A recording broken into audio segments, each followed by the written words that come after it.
Hello students, welcome to my channel. स्वागत है आपका आज की वीडियो में। आज हम डिस्कस करेंगे प्रोडक्शन पॉसिबिलिटी कर्व। आज हम देखेंगे प्रोडक्शन पॉसिबिलिटी कर्व की डेफिनेशन, अजम्पशंस, उसका शेड्यूल एंड ग्राफ को हम एक्सप्लेन करेंगे। Let us start with our topic. Production possibility curve, जिसे हम शॉर्ट में पीपीसी कहते हैं। इनके दो अलग नाम भी होते हैं प्रोडक्शन पॉसिबिलिटी कर्व के। पहला है आपका ट्रांसफॉर्मेशन कर्व, दूसरा होता है प्रोडक्शन पॉसिबिलिटी फंड ट्रायल। अब हम इसका डेफिनेशन देखते हैं कि प्रोडक्शन पॉसिबिलिटी कर्व होती क्या है आपकी। Production possibility curve is a curve showing different possible combinations of a set of two goods which can be produced with a given resources and technology। Production possibility curve क्या है आपके?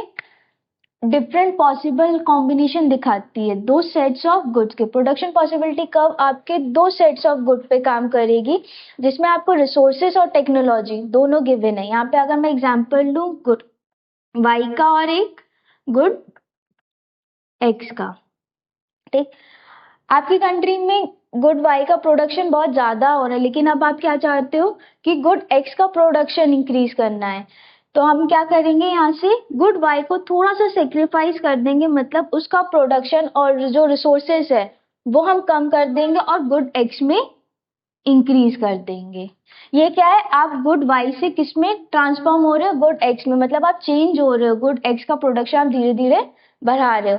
वही आपका inversely relationship भी हो सकता है कि अगर आपको गुड वाई का प्रोडक्शन इंक्रीज करना है तो आपको गुड एक्स का प्रोडक्शन डिक्रीज करना होगा कि आप इंक्रीज कर सको गुड वाई का प्रोडक्शन, ठीक। तो आपको ये आपके इसलिए भी होता है क्योंकि आपको जो रिसोर्सेस है वो क्या है, गिवन है, और आप उसका क्या करते हो, फुल्ली यूटिलाइज कर लेते हो। क्योंकि आपको पता है कि प्रोडक्शन पॉसिबिलिटी कर्व किस पे काम कर रहा है, आपके टू गुड्स पे ही काम कर रहा है, इसलिए। उसके बाद हम देखते हैं प्रोडक्शन पॉसिबिलिटी कर्व के अजम्पशंस क्या क्या है। अजम्पशन का मतलब होता है कि आप कोई भी चीज करने से पहले ये चीज अज्यूम कर लेते हो कि ये चीज एग्जिस्ट कर रही है इस टाइम पे। तो पहला आपका अजम्पशन है रिसोर्सेस आर गिवन। क्या है, आपको रिसोर्सेस जो है वो गिवन है। सेकेंड है the given resources are fully and efficiently utilised. Fully and efficiently utilised का मतलब क्या है, जो रिसोर्सेस आपको दी गई है वो आपने पूरी तरीके से और उसको एफिशिएंटली यूटिलाइज कर लिया कि अब कोई भी चीज नहीं बचा है आपकी कंट्री में, थोड़ा सा भी रिसोर्सेस नहीं बचा है कि आप किसी और गुड का प्रोडक्शन कर सकते। आपने इन दो गुड्स में पूरा प्रोडक्शन कर दिया है। फिर थर्ड अजम्पशन है आपका techniques of production remain constant. अब जो भी टेक्निक आप गुड एक्स में यूज करोगे वही सेम टेक्निक आप गुड वाई में भी प्रोड्यूस करोगे, क्योंकि हमने अजम्पशन में क्या मान लिया कि ये चीजें क्या है, कांस्टेंट है। उसके बाद है आपका प्रोडक्शन पॉसिबिलिटी कर्व का शेड्यूल, जिसमें मैंने दो एग्जांपल लिया है, वीट का और क्लोथ का। जो मैंने यहाँ पे गुड वाई और गुड एक्स बताया था, तो मैंने वीट माना है कि गुड वाई है और क्लोथ मान लिया है कि मेरा गुड एक्स है, ठीक। यहाँ पे मैं वीट को देख रही हूँ लैक, जो वीट को हम मेजर करेंगे लैक टन्स में मेजर करेंगे, और क्लोथ को जो हम मेजर करेंगे 00 बेल्स में मेजर करेंगे, ठीक है। अब यहाँ पे मैंने एक साइड तो गुड्स बता दिए कि दो गुड्स है मेरे पास। यहाँ पे मैंने बताया है कि प्रोडक्शन पॉसिबिलिटीज है। मैं अज्यूम कर रही हूँ कि मेरे पास 5 यूनिट है, जब जहां तक मैं प्रोड्यूस कर सकती हूँ उन्हें। जैसे मेरा फर्स्ट यूनिट या फर्स्ट पॉइंट आप मान के चलो ए है, जिसमें मैं वीट का प्रोडक्शन कितना कर रही हूँ 100, मतलब मेरे जितनी भी रिसोर्सेज और टेक्नोलॉजी थी सारी मैंने वीट के प्रोडक्शन में लगा दी, जिसकी वजह से मेरा क्लोथ का प्रोडक्शन हो गया है 0। अब मुझे धीरे धीरे महसूस हो रहा है कि डिमांड क्लोथ की बढ़ रही है, मेरे पास रिसोर्सेज उतने ही है, तो मैं क्या करूंगी, थोड़े से रिसोर्सेज यहाँ से सेक्रीफाइस करवा दूंगी वीट से। तो मैं क्या करूंगी, कम करूंगी यहाँ पे रिसोर्सेज वीट का 90, और यहाँ पे मेरा एक यूनिट किसका बन गया, क्लोथ का। वैसे ही आपके सी में भी होगा। यहाँ पे देखो आपने थोड़े से और रिसोर्सेज कम किए, थोड़ी सी और टेक्नोलॉजी कम कर दी, और यहाँ पे इंक्रीज किया आपने क्लोथ का प्रोडक्शन। वही सेम आपका पॉइंट डी में भी हुआ, आपने वीट का यहाँ पे क्या कर दिया, डिक्रीज कर दिया, और यहाँ पे क्या कर रहे हो आप, इंक्रीज होता जा रहा है। आप देख रहे हो धीरे धीरे जो आपका ग्राफ मतलब जो पॉइंट जा रहा होगा क्लोथ का, वो क्या हो रहा है, इंक्रीजिंग जा रहा है, और वीट का क्या जा रहा है, डिक्रीजिंग पॉइंट में जा रहा है, ठीक है। फिर उसके बाद लास्ट जहाँ पे आपका पॉइंट ई आ रहा है वहां पे क्या है, आपने जितनी भी रिसोर्सेज थी वीट में वो सारा लेके कहाँ लगा दिया, क्लोथ में, जिससे क्लोथ का प्रोडक्शन क्या हो गया, इंक्रीज हो गया। ये आपका क्या है, शेड्यूल है आपका। यहाँ पे क्या है, आपको maximum use of resources and technology हो चुकी है यहाँ पे। अब हम इसे ग्राफ में एक्सप्लेन करेंगे। यहाँ पे ना आपका जब आपकी ग्राफ बनती है तो जो आपकी वर्टिकल लाइन होती है उसे हम कहते हैं एक्स एक्सिस। यहाँ पे मैं लिख रही हूँ, एक सेकेंड, यहाँ मैं लिख रही हूँ गुड वाई, जहाँ पे मैं ले रही हूँ गुड वाई को। और जो आपका ये हॉरिजॉन्टल लाइन होता है उसे हम कहते हैं एक्स एक्सिस। यहाँ पे हम लेंगे गुड एक्स। हमेशा याद रखना इकोनॉमिक्स में ग्राफ का इंपॉर्टेंट बहुत होता है कि कौन से पॉइंट पे आप क्या प्लॉट कर रहे हो, वो बहुत चीजें देखी जाती हैं। तो आप देख सकते हो जीरो से मतलब ओरिजिन हो रहा है इसका, ये आपका वाई एक्सिस है, ये आपके एक्स एक्सिस है। हमने वाई एक्सिस पे क्या लिया है, गुड वाई, जो हम मान के चल रहे हैं वीट का प्रोडक्शन है।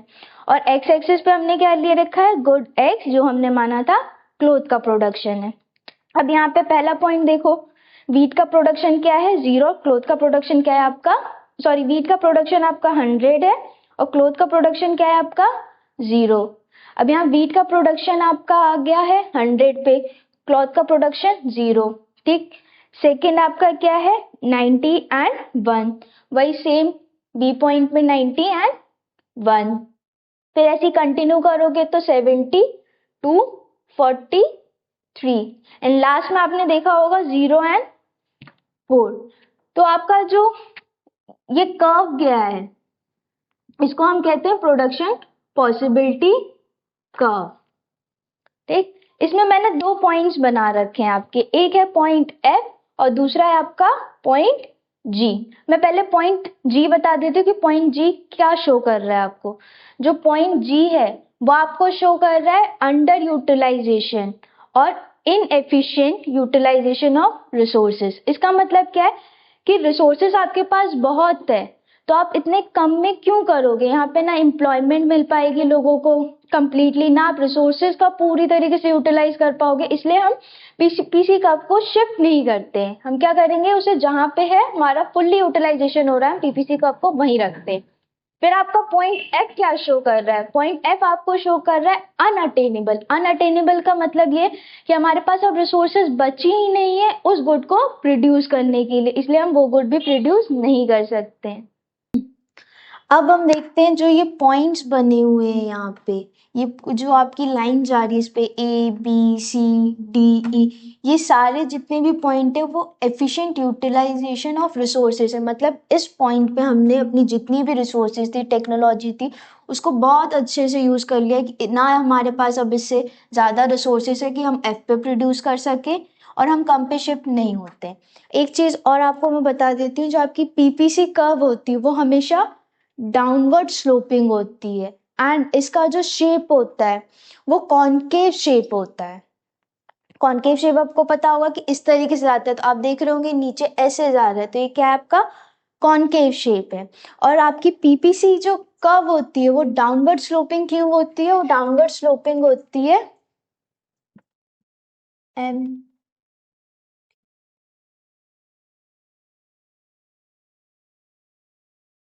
वो डाउनवर्ड स्लोपिंग होती है आपकी मार्जिनल रेट ऑफ ट्रांसफॉर्मेशन की वजह से। यहाँ पे आपका आज का टॉपिक खत्म होता है। अब बची है आपकी प्रोडक्शन पॉसिबिलिटी कर्व के प्रॉपर्टीज, जिसे हम देखेंगे नेक्स्ट वीडियो में। Thank you for watching my video.